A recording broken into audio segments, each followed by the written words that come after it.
এই video coincident না। এই ভিডিও যদি আপনি দেখেন আর আপনার স্ক্রিনে যদি যায়, এখানে আপনার জন্য মেসেজ 100% আছে। তো এই সময় যদি আপনার জীবনে কিছু ডিস্ট্রয় হয়েছে, কিছু খারাপ হয়ে গেছে, কিছু জিনিস নষ্ট হয়ে গেছে, আপনার মনে হচ্ছে যে আপনার জীবনে সব উথাল পাথাল হয়ে যাচ্ছে, সব কিছু খারাপ হচ্ছে, তো আপনাকে বলা হচ্ছে ভয় পাবেন না, পিউরিফিকেশান চলছে আপনার। কারণ আপনার জীবনে এমন কোনো নেগেটিভ জিনিস, এমন কোনো নেগেটিভ ব্যক্তি, এমন কোনো নেগেটিভ এন্টিটি আছে যেটা আপনার জীবনকে তছনছ করছে।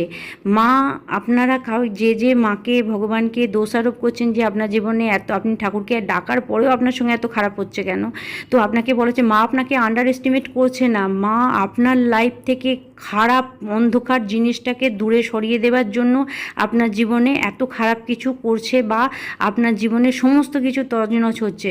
তো আপনাকে এখানে রেমেডি হিসাবে আমি বলবো যে চোখ বন্ধ করে মা কালরাত্রিকে আপনি মানে 9 মিনিট মেডিটেশানটা করুন। মা কালরাত্রির ছবিটা নিন। এই 3 নম্বর ছবিটা হচ্ছে মা কালরাত্রি। তো আপনি এই 3 নম্বর ছবিটা নিন, মা কালরাত্রির ছবি আপনি মোবাইলে বের করুন দরকার হলে। সেখান থেকে আপনারা যে এটা করবেন সেটা হচ্ছে যে ও আইম হিম ক্লিম চামুন্ডায় বিচ্ছে বা চামুন্ডায় বিচ্ছে, এটা 21 বার আপনারা কিন্তু জপ করতে পারেন। আর এই 21 বার জপ করলে আপনি দেখবেন আপনার জীবন থেকে খারাপ জিনিসগুলো দূরে সরবে। যে জিনিসগুলো আপনিও চোখে দেখতে পাচ্ছিলেন না, যেগুলো আপনাকে ক্ষত করছিল, সেগুলোকে মা কাল রাত্রি আপনার জীবন থেকে দূরে সরিয়ে দেবেন।